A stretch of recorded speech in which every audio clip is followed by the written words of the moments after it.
सेठ त्रिलोचन दास जी,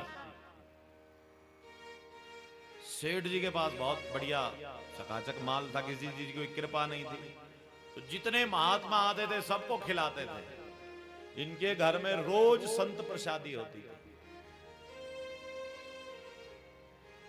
और त्रिलोचन दास जी की जो धर्म पत्नी थी स्वयं रसोई बनाती थी महात्माओं। लेकिन अब तो धीरे धीरे सेठ जी जब बूढ़े होने लगे, संतान तो थी नहीं। एक सुंदर सा विट्ठल भगवान, महाराष्ट्र के थे। कितने लोगों ने विट्ठल भगवान का दर्शन? तो विट्ठल भगवान का विग्रह इन्होंने रखा हुआ था, तो खूब सेवा करते हैं। धीरे धीरे बुढ़ापा आ गया। अब एक दिन बुढ़ापा, बूढ़ा शरीर, रोज कम से कम 100-150 महात्मा रोज भोजन करते। सेठ जी की धर्म पत्नी रोज रसोई बनाती।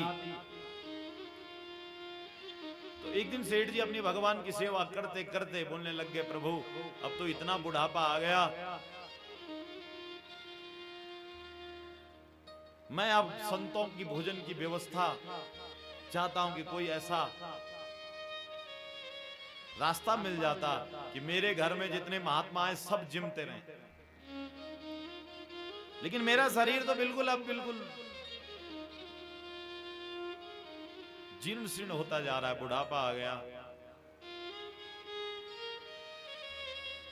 ठाकुर जी से बातचीत कर रहे हैं विट्ठल भगवान से।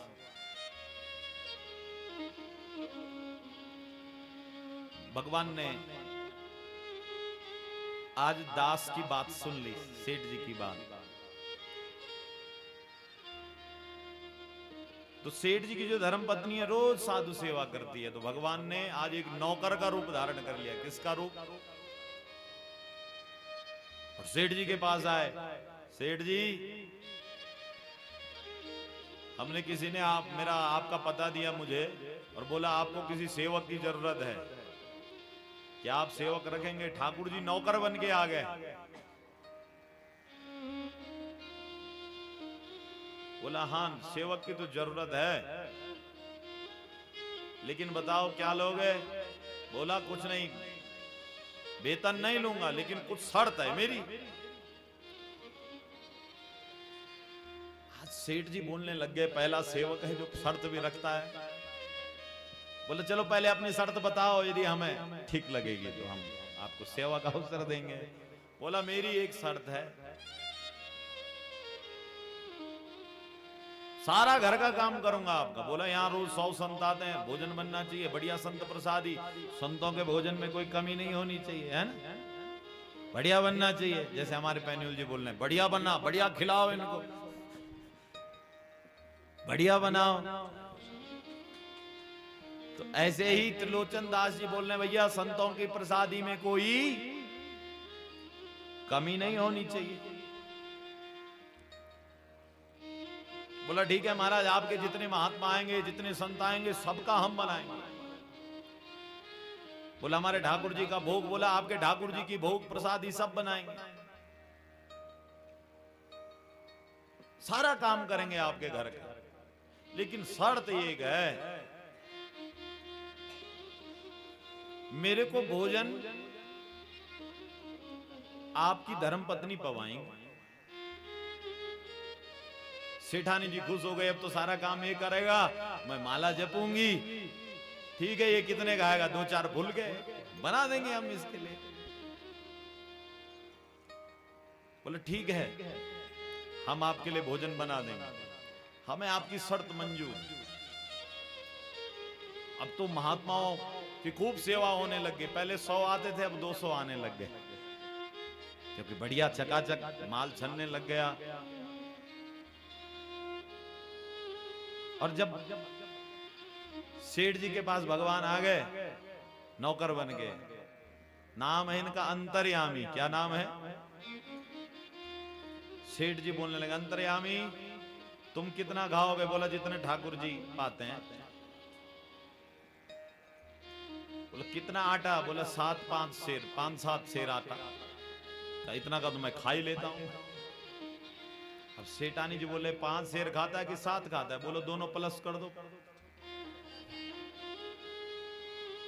5 + 7, बोले 12 सेर आटा तो मैं खाता ही हूं।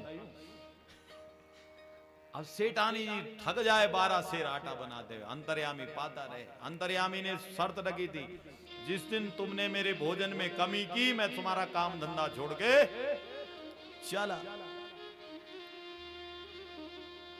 अब तो भगवान सारा काम करते त्रिलोचन दास जी का, संत प्रसादी सब पवाते, सब चकाचक। सेठानी जी बेचारी अंतर्यामी को खिला खिला के दुबली पतली हो गई। अब रोज 12 सेर आटा गूंथती, फिर भगवान को खिला। अंतर्यामी अपने जो भगवान नौकर बन के आए उनको खिलाती। तो एक दिन सेठानी की सहेली आ गई, कहा बहन अब तो तेरा काम काज तो कुछ है नहीं, क्योंकि अब तो तुमने बहुत अच्छा सेवक रखा हुआ है, तो सारा काम करता है। बोला हाँ काम तो सारा करता है। बोला फिर क्या हो गया, तेरी हालत इतनी खराब क्यों है? बोला सब कुछ ठीक है, सारा घर का काम भी करता है। बोला फिर ठीक है तो फिर शरीर भी तेरा ठीक हो जाना चाहिए।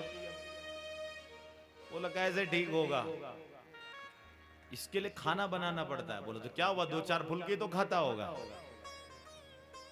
बोला नहीं सखी, ये तो 12 सेर आटे का पूरा माल खा जाता है। जैसे अंतर्यामी ने सुना कि सेठानी मेरे बारे में बात कर रही है, तो भगवान उसी समय अंतर्धान हो गए। बोले विठ्ठल भगवान की जय। अब त्रिलोचन दास जी ढूंढने लगे इधर उधर, अरे प्रभु कहां हो, कहां हो। जब दर दर जाके ढूंढने लगे कि अंतर्यामी कहां गया, क्योंकि अंतर्यामी भगवान जब सेवक बन के आए तो साधु सेवा करते हैं, बढ़िया चकाचक बनाते हैं। तो त्रिलोचन दास जी सोचने लगे प्रभु ये अंतर्यामी कौन था, ये एकदम अंतर्धान कैसे हो गया। दर दर जा रहे हैं। एक दिन ठाकुर जी के आगे बैठकर रोने लगे, आंखों से अश्रु झर रहे हैं। उसी समय भगवान विठ्ठल त्रिलोचन जी के आगे प्रकट हो गए। बोले विठ्ठल भगवान की जय। बोले मांगो। सेठ जी बोले अंतर्यामी कहां गया? बोला मैं ही अंतर्यामी बन के आया था, मैं ही सेवक हूं। बोले प्रभु आपने मेरी यहां नौकरी करी, इस दास पर कृपा करी। बोला महात्माओं के लिए, संतों के लिए तो मैं नौकर भी बन जाता हूं। तो महत जनों की सेवा करना भी मुक्ति का मार्ग प्रशस्त करना है।